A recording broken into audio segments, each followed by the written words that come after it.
A crazy day here in southern Colorado, 9 October.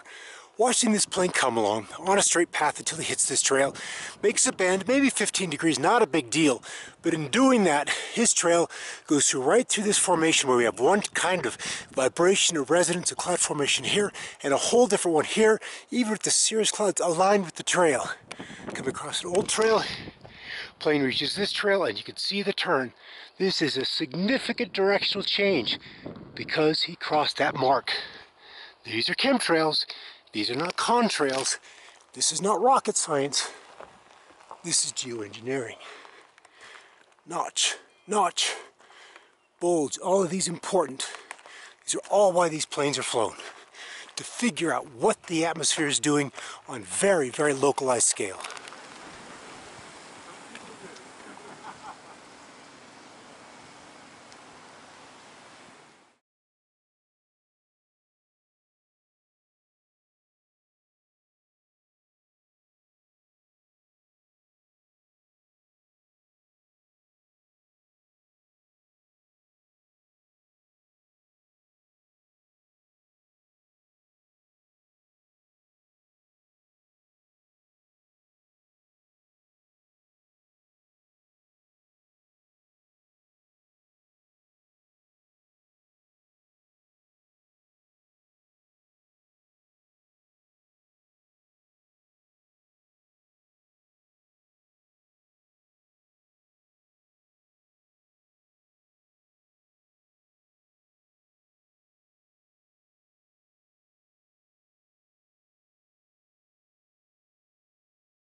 Another cross trail, nice one here. Hits the edge of this cirrus shield here.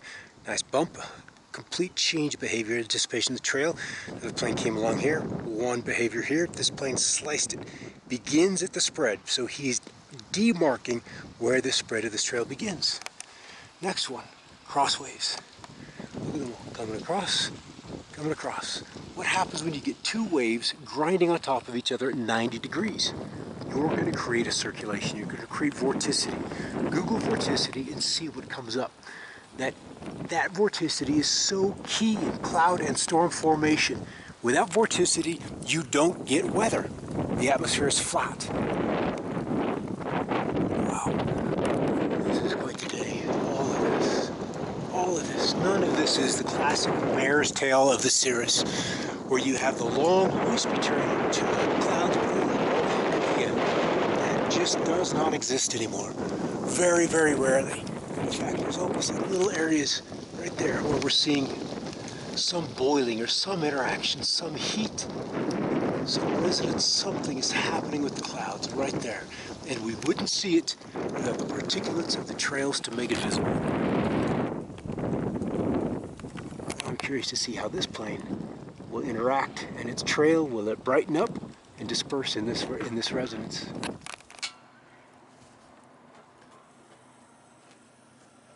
Right through the middle of it. Right through it. That's this other cross point. Of course, what is contrary is that going through a cloud, the trail should remain visible. It's not. So these clouds are forming from some of their action outside of vapor content. We can obviously see that there's some mechanical energy being introduced into the atmosphere here. And this little bit of a trail just isn't there.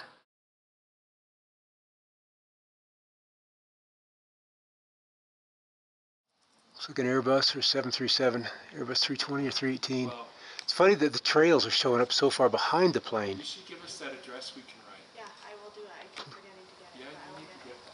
Yeah. Because that should happen. So it was leaving a bit of a trail. Oh yeah, it's still trailing. It's still trailing.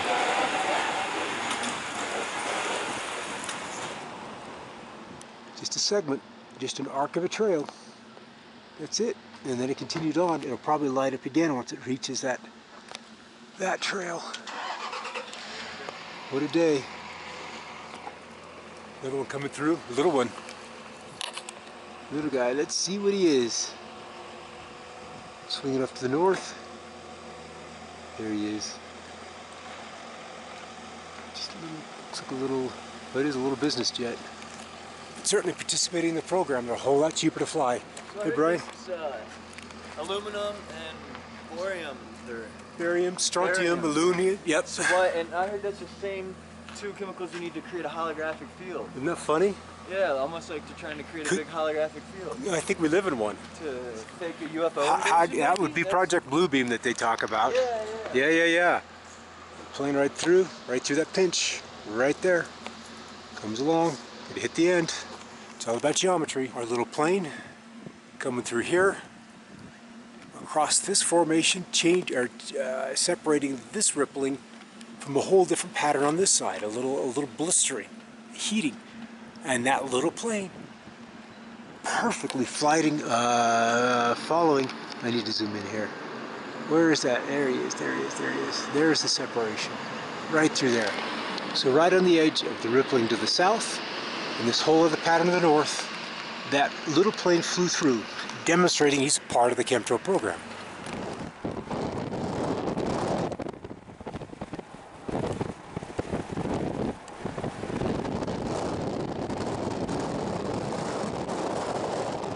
Another instance, 3 trails, one up here, this guy headed east, another one down below, and this trail. Shot a little bit of a video of it just before, but look at how this trail just ends, and notice how it just kind of subtly just pinches off.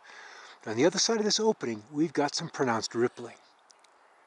And this is why we have chemtrails, is so that the wavelength pattern, the frequency, the amplitude, all of this can be made visible by the trails. And indeed, you can see it comes along here, and then it is actually a step up. There is an elevation change here as we move on to the continuation of the trail. But this is the purpose of all of them, whether they remain visible like this one or not. It is to gauge what the atmosphere is doing. Whether it's moisture content, whether it's vertical or downward movement, whether it's horizontal shear, whether it's vertical shear. It's all to gauge the atmospheric conditions. It honestly could not be any simpler. The fact that we have fallout from it is just a cost of the program. But these people that are doing this must have a way out, or maybe they don't. Considering they're also the ones that are pushing the fracking, which is utterly destroying the groundwater situation in this country. So maybe the agenda is simply to poison the planet to push the humans off it. Maybe that's what we're dealing with. Resetting the line.